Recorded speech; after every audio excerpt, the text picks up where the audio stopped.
안녕하세요. 돈 파는 가게 대표사원 김강주입니다. 자, 12월 달입니다. 중순을 넘어서고 있는데요.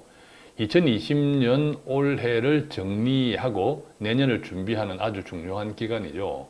정리보다는 준비에 방점이 찍혀 있다. 정리보다는 준비가 더 중요한 시즌이 바로 12월 달입니다. 저도 여러 가지 뉴스를 보면서 내년을 예상해 보면서 또 준비합니다. 우리가 보는 여러 가지 뉴스들 가운데 평범해 보이지만 매우 중요한 뉴스들이 있습니다. 특히 돈의 흐름, 돈 흐름, 즉 금융 쪽이죠.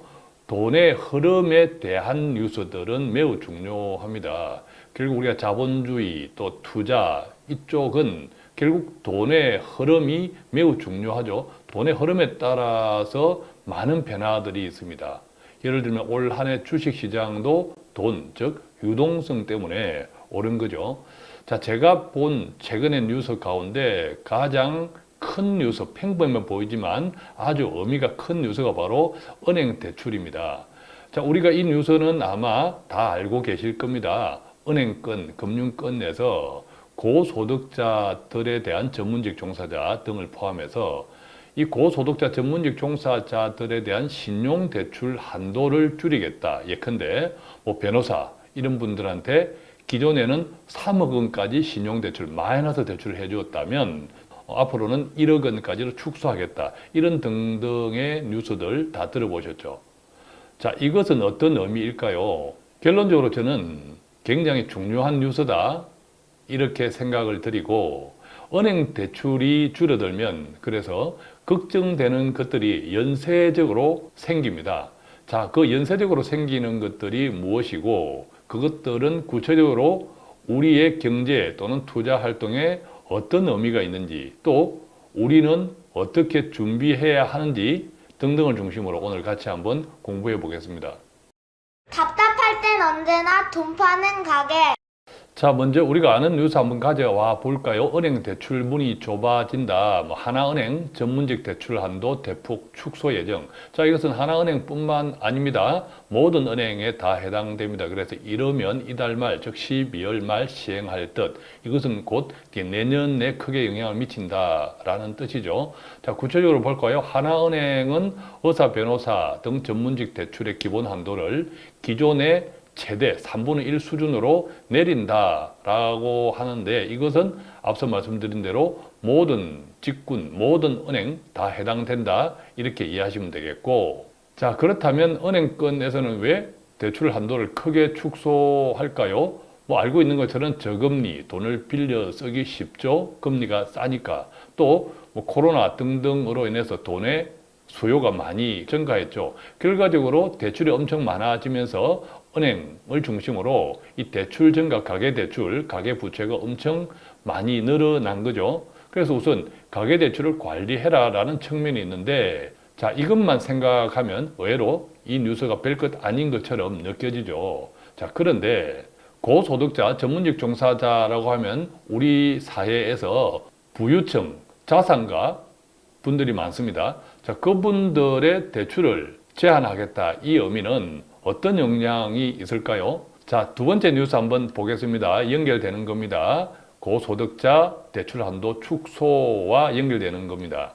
제목이 이렇습니다. 당국 자제령에, 여기서 당국은 금융감독원을 뜻합니다. 정부죠. 자, 당국 자제령에 금융사, 즉 은행 등등의 배당 딜레마에 빠졌다 이 이야기인데 은행을 비롯한 금융기업들은 해마다 배당들을 다른 기업들에 비해서 많이 하는 걸로 알려져 있죠. 그런데 올해 지금 12월 배당 시즌이 다가오면서 이 은행들이 배당 딜레마에 빠졌다. 이게 무슨 말이냐면 자, 금융감독원은 금융지주사와 회의를 열어 일시적으로 금융지주 배당을 축소하는 방안을 논의하고 있다. 자, 금융지주가 그냥 은행들입니다. 우리가 이제 4대, 5대 시중은행들이죠. 자, 이런 은행들의 금융지주가 지난해보다 배당을 줄여서 충당금을 확보해야 한다. 이게 금융감독원 이야기입니다. 무슨 뜻이냐 하면 이제 코로나19 장기화로 인한 경제 불확실성이 커지면서 은행들이 은행에 있는 자산, 즉 수익을 배당 형식으로 은행 밖으로 빼지 말고 낭비하지 말고 가지고 있어라 라는 뜻입니다. 경제 불확실성이 커지면서 코로나 장기화로, 자, 이것은 앞에서 우리가 보았던 고소득 직군 대출 한도 축소와 어떤 연관이 있을까요? 대출 한도 축소는 단순하게 생각하면 가계부채를 관리하기 위한 거다 이렇게 생각할 수 있지만, 지금 보고 있는 이 뉴스, 즉 코로나19 장기화로 인한 경제 불확실성이 커진다. 즉 정부 입장에서는 은행에 돈을 필요로 하는 곳들이 더 많아질 수 있다 이 이야기를 하는 거죠. 그래서 배당도 하지 마라. 자, 이렇게 이야기를 하는 겁니다. 그래서 은행 입장에서는 주주들에게 배당을 통해서 또 은행의 주가도 관리해야 하는데, 이 정부 금융당국에서 배당을 자제해라. 자제하고 돈을 곳간에 일단 쌓아두어라. 왜? 코로나 장기화로 인한 경제 불확실성이 커지면서 이 이야기를 합니다. 자, 그러면 세 번째 뉴스 한번 볼까요? 자, 세 번째 뉴스의 제목은 이렇습니다. 매일경제에서 가져왔는데, 한계기업 구조조정 절실, 산업발전법 12년 만에 손본다 이 이야기인데요. 자, 중간 내용 한번 볼까요? 코스닥에 등록된 기업들 가운데 43%, 거의 절반 수준이 두 개 기업 가운데 하나가 한계기업에 직면했다. 한계기업은 뭐죠? 제대로 이자도 못 내는 기업들이 코스닥 상장 기업 가운데 절반에 가깝다. 43%. 이런 기업들을 구조조정해야 된다. 또 사업 재편을 해야 한다. 이런 내용들이 바로 산업발전법을 12년 만에 손보겠다라는 뜻입니다. 자, 구체적으로 한번 볼까요? 지난 2분기입니다. 그러니까 2020년 4, 5, 6월 지난 2분기 코스닥 상장사 1257곳 가운데 43%, 549개 기업의 이자 보상 배율이 1에 미치지 못했다. 자, 이자 보상 배율이 뭐냐 하면요. 여기 나옵니다. 이자 보상 배율은 기업이 벌어들인 돈에서 갚아야 할 이자 비용에 비해서 얼마나 많은지를 나타내는 지표다. 단순하게 설명드리면 기업이 장사를 해서 벌어들인 영업이익 가지고 이자를 제대로 낸다 하면 그게 1 이상입니다. 1 이하라고 하는 것은, 이자 보상 비율이 1 이하라고 하는 것은 번 돈으로 이자조차 제대로 못 낸다. 이런 기업이 바로 1 이하다라는 뜻인데, 결국 이것은 영업이익으로 이자 비용조차 감당하지 못한 기업이 코스닥 상장사 가운데 무려 10곳 가운데 4곳을 넘는다. 자, 이 뜻입니다. 그런데 이 뉴스를 앞에서 우리가 보았던 첫 번째, 두 번째 뉴스랑 한번 결합시켜 보십시오. 자, 첫 번째, 고소득자, 고소득 직군의 신용대출 한도를 대폭 줄인다. 대폭 줄이니까 그만큼 은행에 자금들이 남겠죠. 그러니까 두 번째, 주주들에 대한 배당도 하지 마라. 배당을 하지 않으면 또 그만큼 은행에 돈이 남겠죠. 자, 세 번째, 지금 보고 있는 뉴스입니다. 구조조정 이야기가 나옵니다. 한계 기업들 엄청 많습니다. 코스닥 상장사 가운데 43%가, 즉 두 개 가운데 한 개 가까운 기업이 장사를 해서 번 돈으로 이자조차 못 내고 있다. 자, 이렇게 해석할 때, 즉 이런 기업들에게 올해 2020년은 계속 정부가 돈을 지원해 줬습니다. 그런데 계속 지원해 주기는 힘들다. 밑 빠진 독에 물이다. 따라서 2021년도 내년에는 이런 기업들의 이제 옥석을 가리겠다. 한계 기업은 구조조정하고, 또 될성 부른 기업에는 또 금융 쪽에서 지원을 하겠다. 자, 이 옥석 가리기를 내년에 하겠다. 본격적으로 적극적으로 하겠다라는 뜻입니다.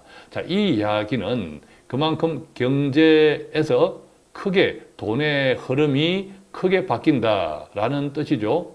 자, 무려 100개 기업 가운데 43개 기업이 지금 한계 기업입니다. 이자 보상 배율이 1도 안 된다라는 뜻이죠.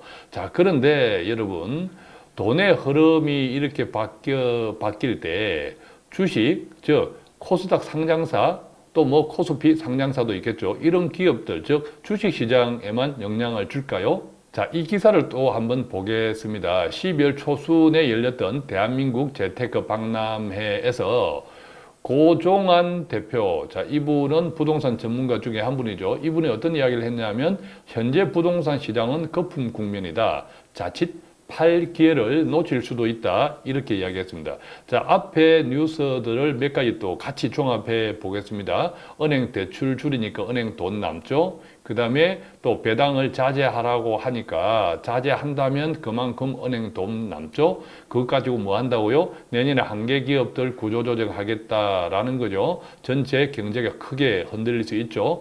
자, 어쨌든 이런 돈이 줄어들면, 시장에 돈이 줄어들면 크게 투자 쪽은 어떤 분야입니까? 양대축, 즉 주식시장, 유동성이 축소될 수 있습니다.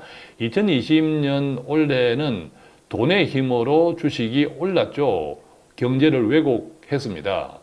부동산도 마찬가지죠. 우리가 영끌이 등등의 많은 여러 표현들이 동원되면서 부동산도 엄청 많이 올랐죠. 자, 정책의 실수 오류도 분명히 있습니다만 그것을 다 포함해서. 자, 그런데 부동산 쪽에 이제 세금으로 계속 조우고 있고, 더군다나 앞에서 보았던 것처럼 이제 자금 흐름이 바뀌고 있습니다. 즉, 바뀌도록 정부가 유도하고 있는 거죠. 자, 그래서 이 고종환 대표도 현재 부동산 시장은 거품 국면이다. 자칫 팔 기회를 놓칠 수도 있다. 자, 이런 이야기를 하는 겁니다. 즉, 언제 떨어질지 알 수 없지만 지금은 상당히 고점이다. 이 이야기를 하는 거죠. 자, 이제 정리를 한번 해볼까요? 은행 대출이 줄어들면 걱정되는 것들, 우리는 어떤 준비를 해야 할까요? 한계 기업의 자금 갱색이 옵니다. 그리고 주식이든 부동산이든 그쪽으로 흘러가는 돈이 줄어듭니다. 즉, 부동산의 매수세가 아무래도 돈의 힘 때문에 진정될 수 있죠. 또한 주식시장의 한계 기업, 이 구조조정 문제도 있지만 돈의 힘으로 원래 크게 올랐던 이 주식시장의 유동성에 문제가 생길 수 있습니다. 즉, 유동성이 축소될 수 있죠. 그래서 주식이든 부동산이든 팔 기회를 놓칠 수도 있습니다. 자, 그러면 우리는 무엇을 어떻게 준비할 수 있을까요? 주식이든 부동산이든 투자 목적으로 가지고 있다면 그것들이 어느 정도 기대 이익을 달성했다면 수익을 일정 부분 실현하는 것도 좋겠다. 이 말씀 먼저 드리고, 물론 투자도 특히 예를 들면 주식시장 또 부동산도 마찬가지인데 본인이 설정한 투자 기간이 다 다를 겁니다. 아주 장기 투자도 있겠죠. 장기 투자 하시는 분들은 지속적으로 계속 분할 매수를 해 나가겠다라고 생각하면 뭐 내년에 시장이 조금 흔들린다 하더라도 또 계속 그때그때마다 저가 매수 전략으로 계속 가져갈 수 있겠지만 어느 정도 기간별 투자, 즉 오르는 종목도 계속 오르는 것이 아니라 오르다가 내리다가 이제 그러면서 오르는 종목도 길게 보면 추세력으로 상승하죠. 그래서 기간의 수익을 또 취하면서 얻으면서 가기 원하시는 분들은 장기 투자를 하더라도 또 적당히